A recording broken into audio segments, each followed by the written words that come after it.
We officially got the latest numbers about the Senate Republican budget bill. This is the Senate version to the House bill that previously passed. And while according to the Nonpartisan Congressional Budget Office, the Senate budget bill will raise the national debt, or will add about $3.9 trillion to the national debt, and will leave more than 11.8 million Americans uninsured.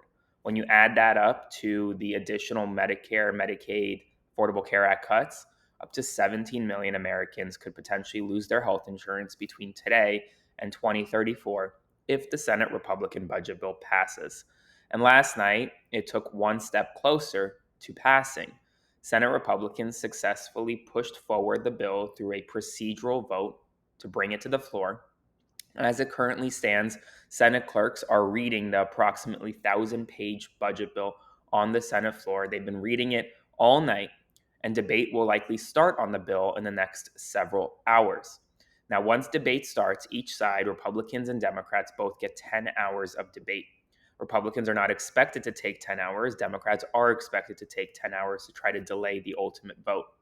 Then you're going to have what is called a voterama, where both Republicans and Democrats will put forth an unlimited amount of amendments to the legislation to try to alter it, to try to change it. And we're going to see a lot of drama happen through the voterama. After the voterama, there'll be a final vote on the bill that is expected sometime Monday afternoon or Monday evening.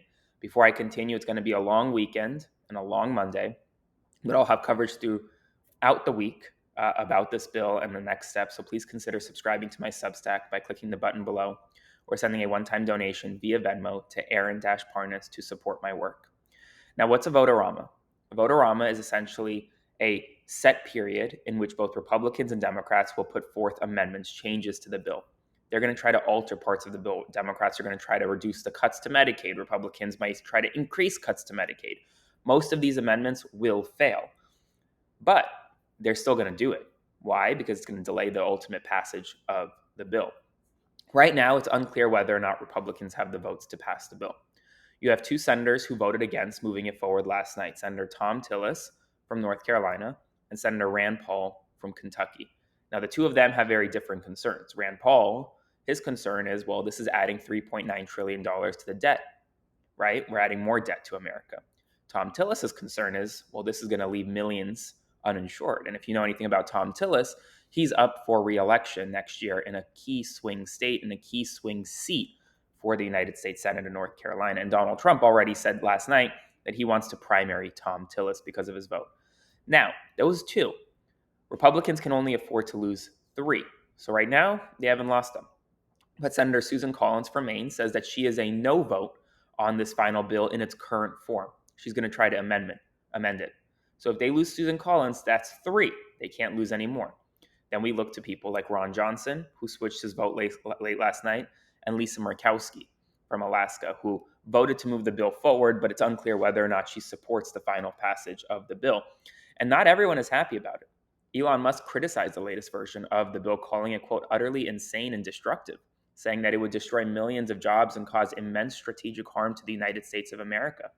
He argues that the bill favors outdated industries while harming future-focused sectors, calling the bill political suicide for the Republican Party.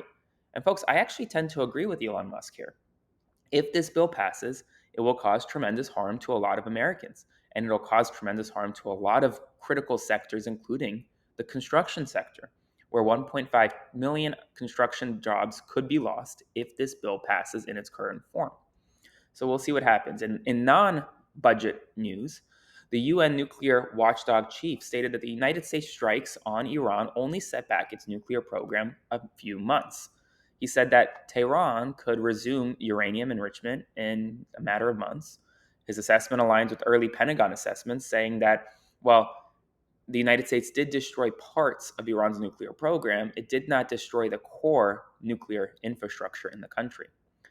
In alarming news, we're seeing a rise in individuals trying to impersonate ICE agents. In California, an individual was arrested for impersonating federal immigration officer after police found a loaded gun, fake DHS documents, and multiple passports in an SUV during a traffic stop. More and more people are impersonating ICE agents to conduct kidnapping, sexual assault, and attempted unauthorized entry into university housing as just some examples. And finally, Mark Richards, a longtime music teacher at a Catholic school in Louisiana, was fired after a parent reported that he was a widower of another man. The dismissal was based on a morality clause in the school's employment contract that prohibits same sex marriage and, quote, homosexual activity, though Richards said that the clause had not been strictly enforced in the past. He was literally fired for being a gay man. That's all the news right now. There'll be more news throughout the day, so please consider subscribing to my Substack to support my work or send a one-time donation via Venmo to Aaron-Parnas, and I'll see you again probably this evening.